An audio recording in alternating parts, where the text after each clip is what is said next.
Okay, hello everybody. Hello. Welcome and thank you for coming. I'd like to thank Andreas and the members of Teachers for Schools to invite me here to talk to you about African teachers' identity construction, the case of Sudan. My name is Aymen Elsheikh. I'm originally from Sudan, but currently I live and work in Qatar at Texas A&M University. It's a branch campus, US branch campus there. This is one hat that I have. Another hat that I have is that I'm the current Vice President of Africa TISU. It's the Association for Teachers of English to Speakers of Other Languages in Africa. It's a newly formed, newly established organization, and we hold conferences every year. And this year we will hold our fourth conference in Abuja, Nigeria.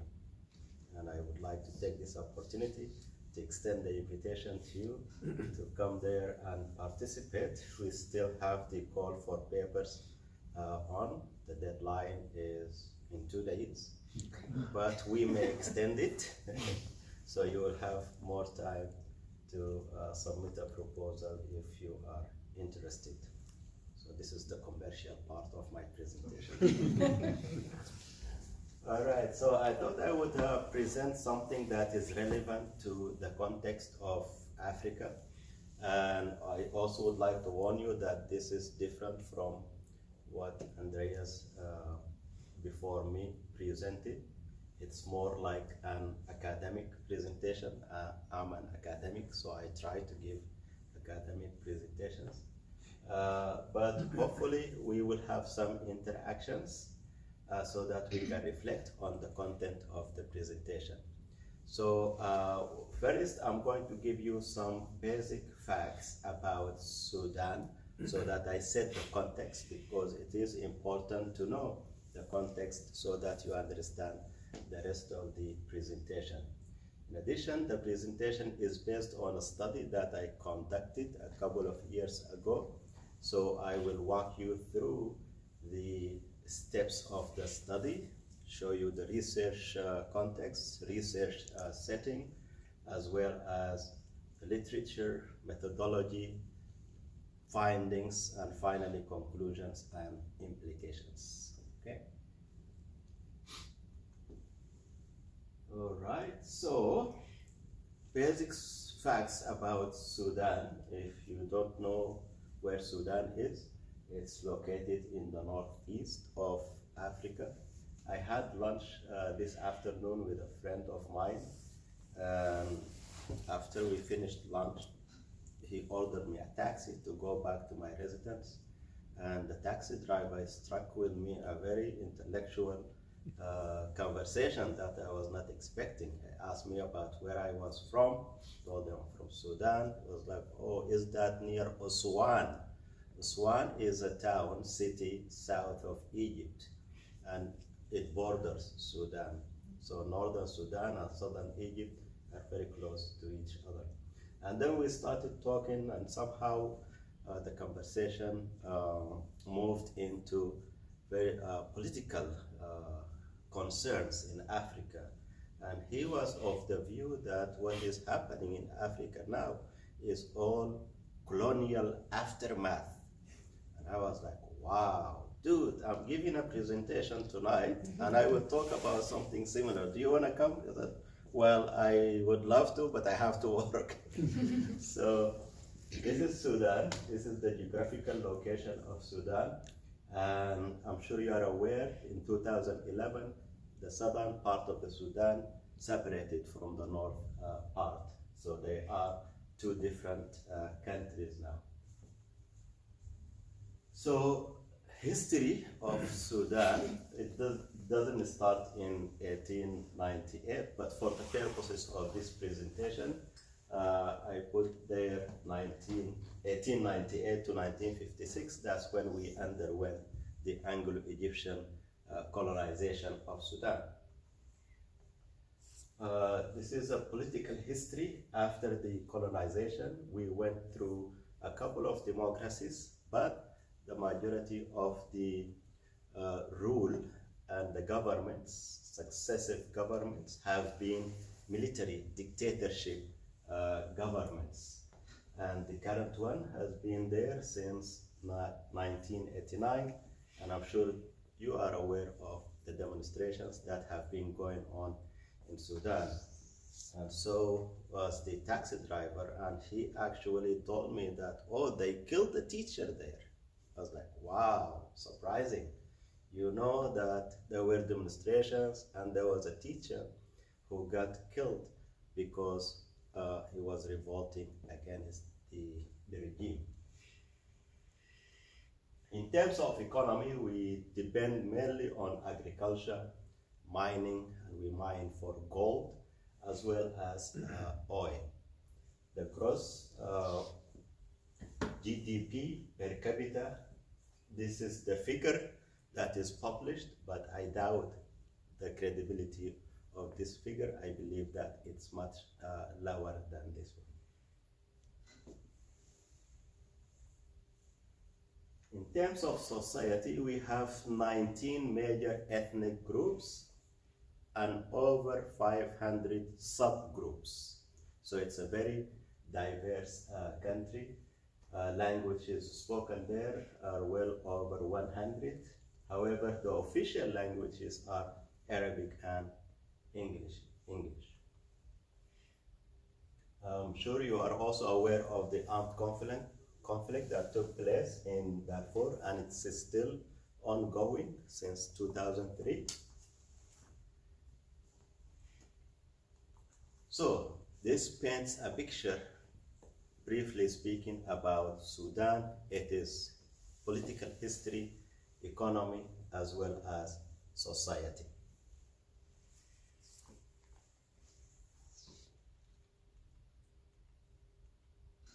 We take a closer look now at the context, especially the education context and language in education policy. During the colonial era, we had English as a medium of instruction in higher institutes. We had one higher institute during that time. After colonialism, post-colonial, also English remained the medium of instruction. However, there were some periods in time in which Arabic became the medium of instruction. So they went back and forth. And I'm talking here higher education.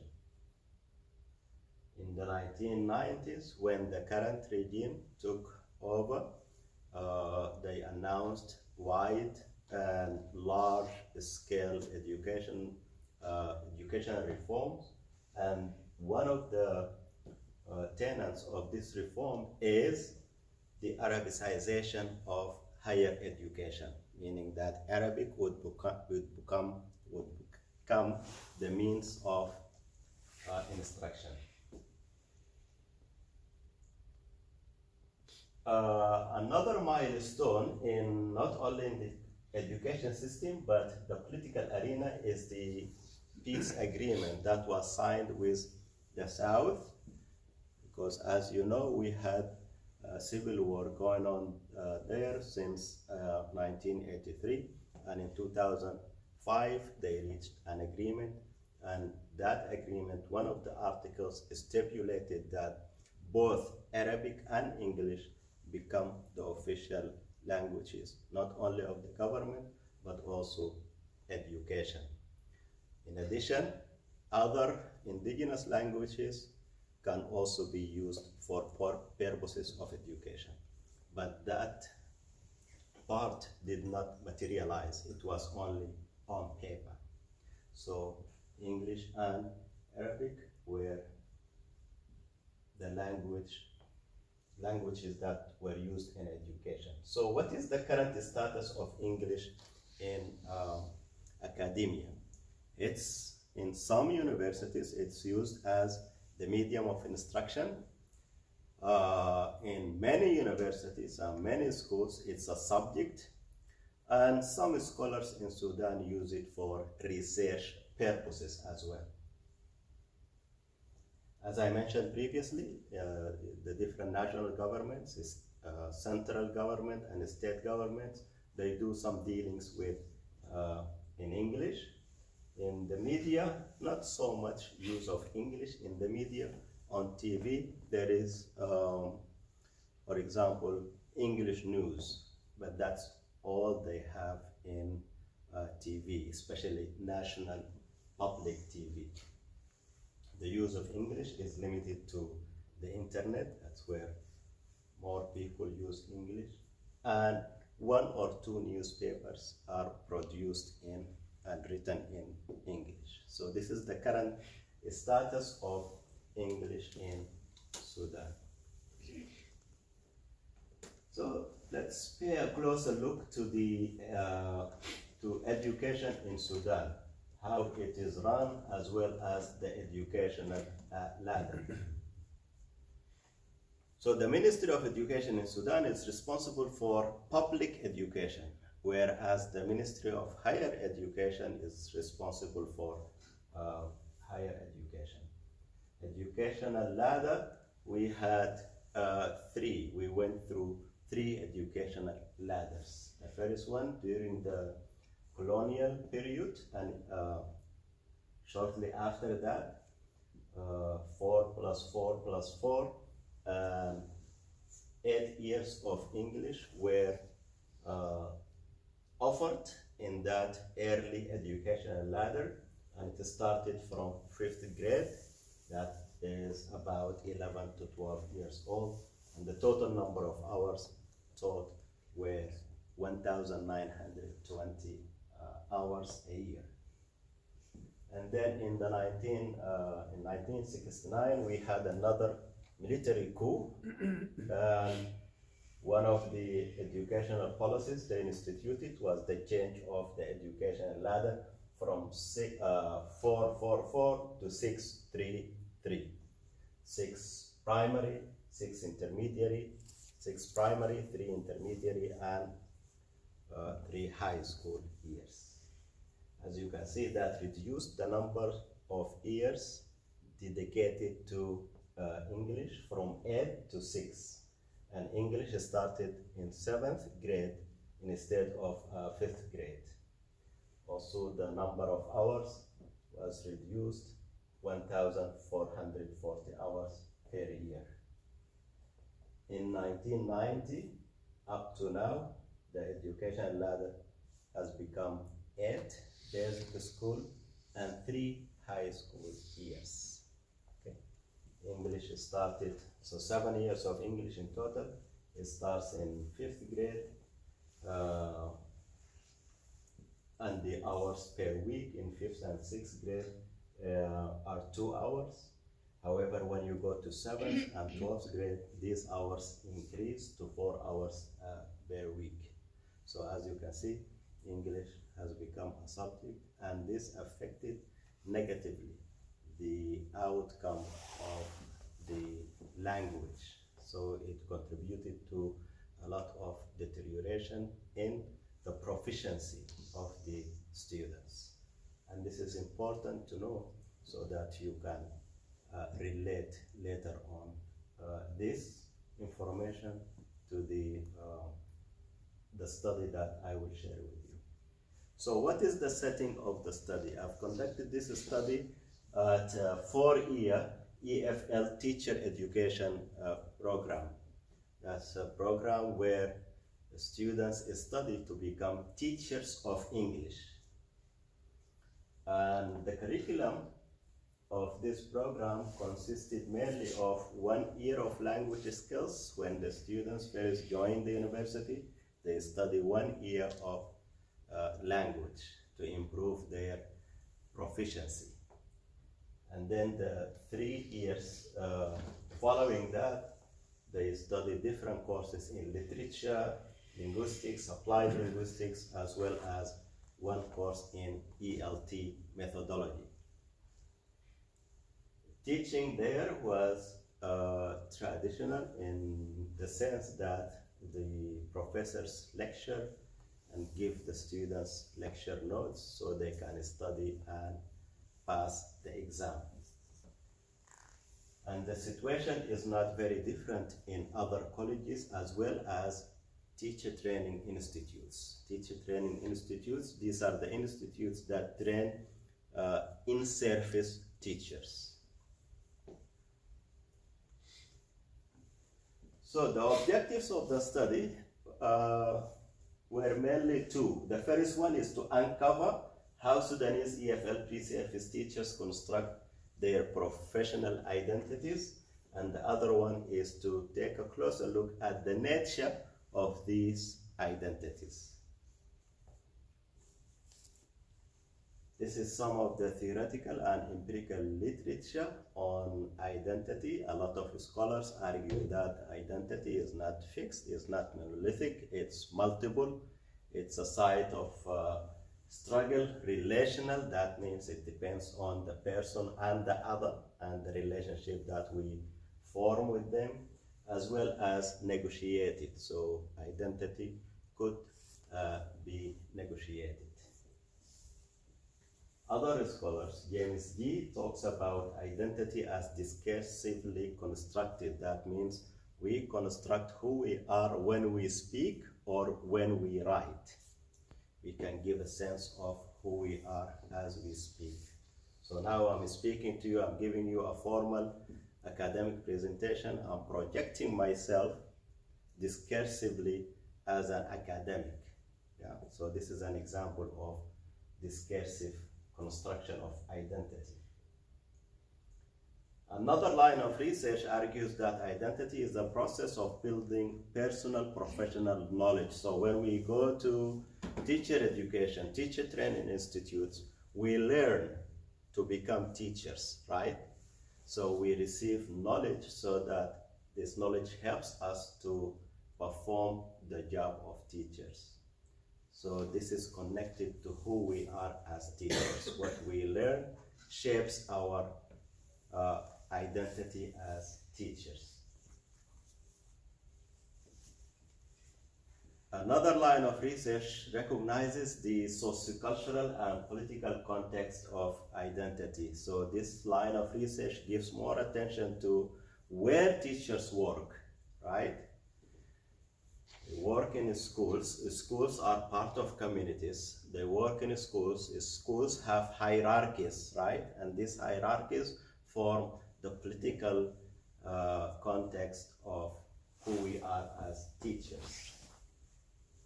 Another line of research, which is similar to the one I showed in the previous slide, shows that identity is multidimensional, multifaceted. That means there is no one single identity. And finally, Hall and colleagues show that there are positive and negative consequences of identity. And hopefully you will see these consequences when I present the findings of this study. Any questions so far? How many identities do you have? Depends on the day. It depends, right? Yeah. Any identity crisis? Okay. So, what methodology did I use to conduct the study? The study used multiple qualitative case studies where I followed 4 participants in their final year of the program. And in this final year, the first semester, they spent doing a student teaching practice or practicum. And then the following semester, they reflect on this experience of teaching practice. I've conducted interviews, observations, focus group discussions, field notes, and curriculum documents. However, in this presentation, I will only highlight data from interviews and classroom observations. I followed standard qualitative data analysis techniques, which rested on the use of codes and coding, and in particular I coded for the conception of teaching, how these teachers viewed teaching, as well as how they enacted their identities through their classroom practices. Okay? So the next slide, I believe, is an activity that we can do in groups or pairs. I wasn't sure how many will be in attendance, so if you are more comfortable to speak to the person next to you, or if you would like to form a group, that would be great, in which you discuss your conception of teaching in general and language teaching in particular. In other words, how do you view teaching language, or how do you view teaching, and how do you view language teaching, and why do you hold such a view, giving you work to do? From being perhaps strict about it not entering certain discussions, or for going on too long, or helping, like giving them the translations that they need just to keep going, or actually trying to purposely bring in L1 for creative kind of uses of it to help them generate more in English. So we. And where do these ideas come from about the use of L1? Me personally, like I've been reading about translingualism lately, and I've been trying to see how I liked just the idea. I don't have any practical strategies that I've read that sound good, but I like the idea of treating the students as resource rich, and trying and using the lesson as a way to get the most out of them into the world. Good. Can you tell us a little bit more about translingualism? Because this is one of the themes that I will be discussing tomorrow. I thought I would let you talk about it tomorrow.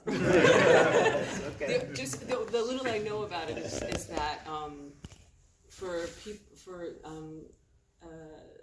students who are learning English as a second language, you try to incorporate their first language as much as possible in their learning of English, which to me sounds crazy. So it's intriguing because it's a paradox, kind of. Interesting. Good. Thank you very much. Thank you. This group over here, I heard bilingual. So bilingual, I heard Dennis say that now they call them bilinguals. Right? And this is similar to translanguaging. There are a lot of terms that mean the same.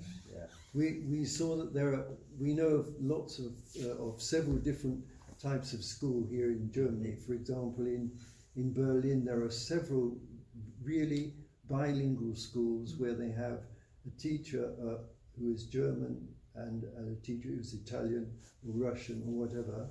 And the children really are bilingual. They turn left and speak one language, and turn in the other direction and speak the other language. But in several grammar schools, gymnasium, they call it bilingual when they teach another subject in English instead of German. And that seems to us it's a false term. Right. And it's questionable whether it works. I admitted to being very old-fashioned and thinking that I suppose with beginners, if you are teaching them English, if you can create a sort of magical atmosphere where for 45 minutes everything's in English, and you resist, if you are lucky enough to be bilingual or know the student's language, if all the students have the same mother tongue, which is very often not the case. But if you stick to English, you can create a sort of magical atmosphere where people really, it works, they learn. And if the teacher helps them out, I think what often happens, I think we don't really need to try because the teacher can tell us what it means anyway. Right, yes. What do you mean by the magical atmosphere? Well, learners find that actually they can follow what's going on if they stick to one language. That's the magic bit. Because it's a game, it's not, in a sense, it's not realistic. Very interesting view, yeah. Thank you for sharing. Yes. My wife is French. Okay. And we brought up our children bilingual, and they are totally 50-50. Yeah. And at the beginning, Dad spoke English, mum spoke French, and they, when they were very young, 2 years old, 3 years old, Yeah. they looked at British syntax and applied French to that. So they would say, instead of apple juice, they would say la pomme de jus, the juice of apple. Yeah. Okay. But then when they finally worked out it's jus de pomme, they actually worked it out. They went to a bilingual school where some subject matters were taught in one language or some were in the other. I think there is a magical atmosphere when somebody is totally bilingual in two separate languages. Because that's what naturally happens, right? Yeah, It cannot naturally, be prevented, yeah. There is a cultural attitude though as well. Right, yes. Language and culture Mm-hmm. are not separable, yeah. Totally. Interesting. Yes. But my teacher trainer always told me to have a good look at the students and their levels, because he told me about a very good teacher, and the children said she was a very good teacher, but I never understood her. So I think depending on the level, Right. there should be maybe different methods of getting involved the weaker students as well, who Right. probably don't dare to speak when they think, oh, I don't know the vocabulary or don't know how to Right. form the sentences. Yes. And he had the sandwich method. Right. So he encouraged the stronger students to translate it for the weaker students to their L1, I think you said, Right. and then back to the foreign language. Right. And this is a good strategy, especially if the teacher doesn't share the first language of the students, right? You can ask. And also it's a well-researched topic, and the findings from the research show that the use of the L1 with beginners is more effective. Yes.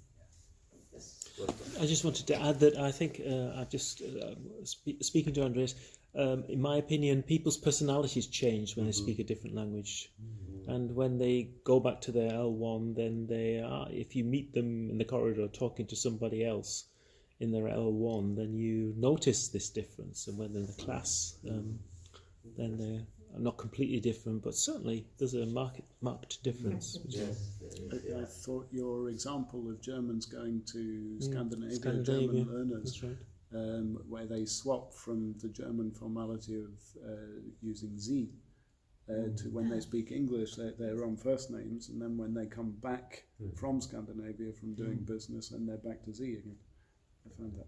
Yeah, weird. It's schizophrenic. Yeah. It's Vattenfall. It was Vattenfall when they used to go over to Scandinavia quite a lot, and then the bosses would go with their subordinates, and they would call each other by their first names, and coming back into It happens in class too. Yeah. The cultural Dr. aspect. Professor of it, Mandy yes. at time. This reminds me of a story in the news recently. I don't know if you've heard it. Comes from Duke University. One of the directors of the language center in Duke University sent an email to teachers and students to ask them not to speak Chinese in the hallways, to try to speak English. And this fired back on her, and she was asked to resign because it was viewed as language racism. Right? Oh no! So this is an angle that teachers need to be aware of. We need to be accommodating of all the languages that our students bring, because we can view them as a resource as opposed to a shortcoming. So our participants, similar to what Dennis said, view the relationship with the students as being lenient with them, befriend them, but at the end of the teaching practice. Because I think they are of the view that if they befriend the teachers, then that may have negative consequences on their positive or negative consequences on their evaluation of the teachers, yeah?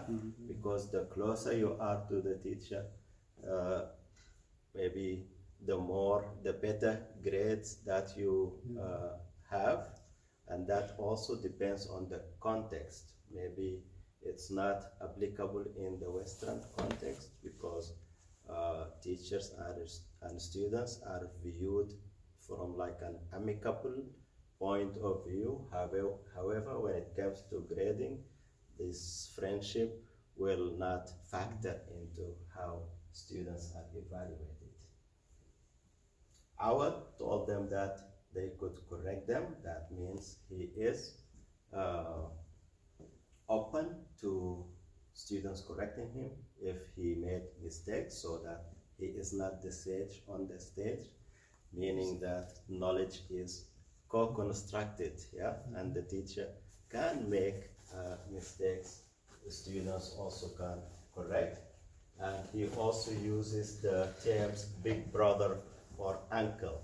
So that's how he projected himself as a teacher in relation to the students.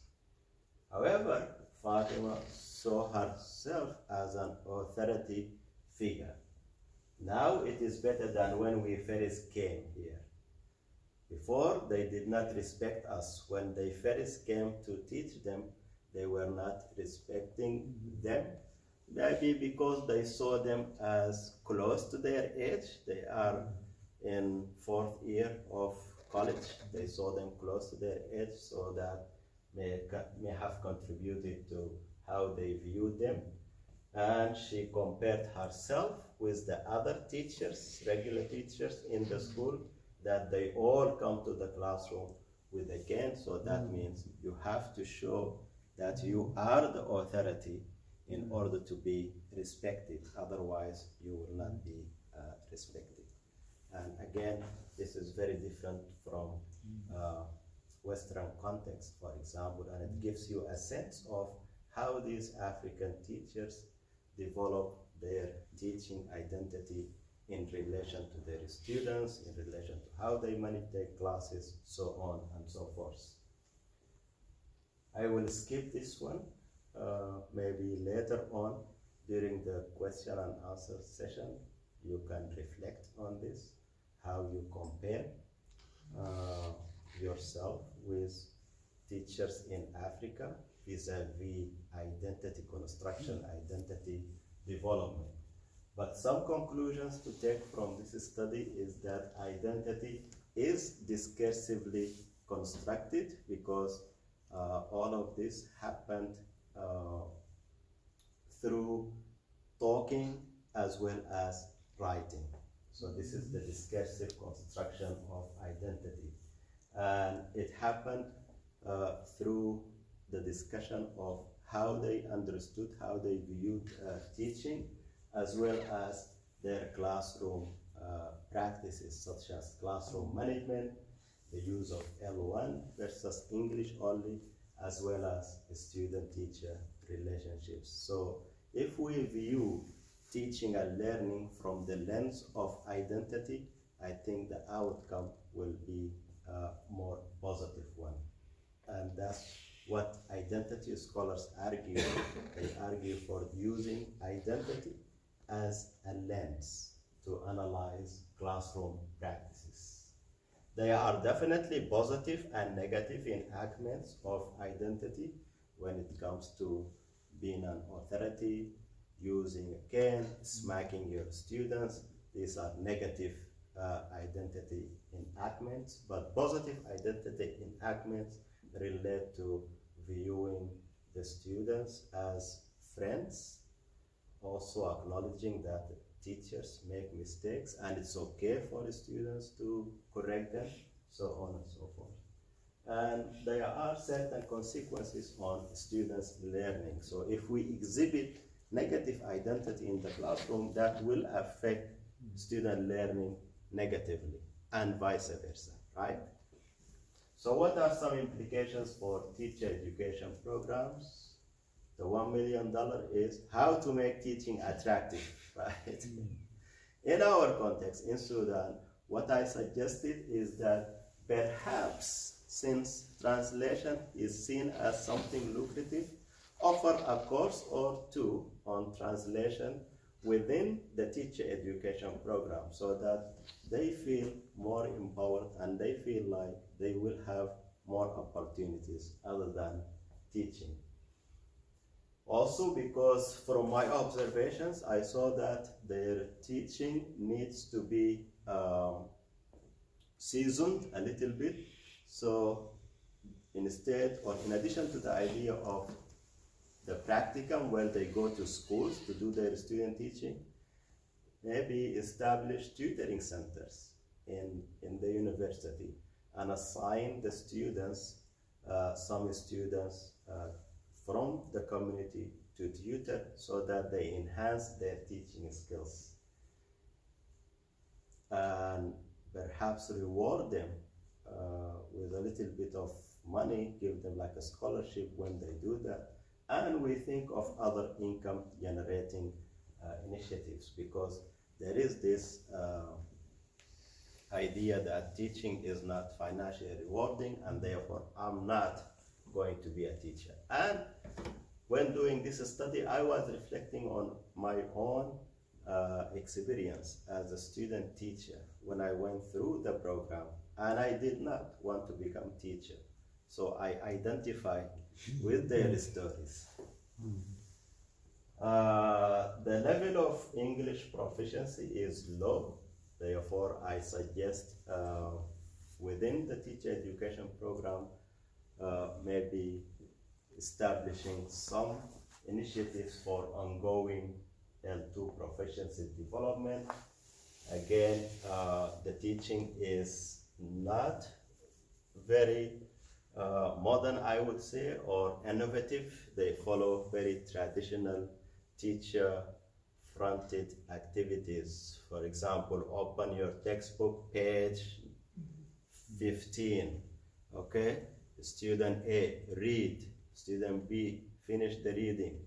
The teacher would write the vocab words, and then after that, they complete the comprehension questions. So more innovative pedagogical practices can be introduced in the teacher education program so that the student teachers can transfer that to their settings. Introduce multiple conflicting identities, make it as part of the teacher education program, maybe offer a course, and in that course give them different case studies where they read about classroom management techniques, how teachers handle them, student relationship with teachers, so on and so forth. Because when they do that, they can engage in a more focused self-reflection to see how they will teach their future students. Finally, pedagogical implications for classroom practice. Perhaps promote and encourage more soft classroom management techniques.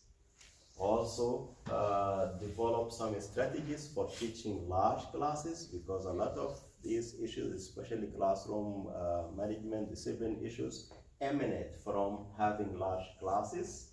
Also, develop strategies for dealing with multi-level, mixed level. There are more than 60 students and they come from different proficiency levels. Teacher-fronted should be balanced with student-centered activities, because usually when we do teacher-fronted activities, the students will be disruptive because they don't have a long attention span, right? So they will be checking their messages on the phone, chatting with their neighbors, so on and so forth. And finally, perhaps we should use L1 judiciously, especially with the beginning levels of proficiency, because research shows a lot of promise for the use of L1, especially at beginning stages and with children. That's all that I have to say. These are some selected references. If you would like to read more about these topics, thank you very much. And if you have any questions, I'm happy to answer them. Aymen, thank you very much.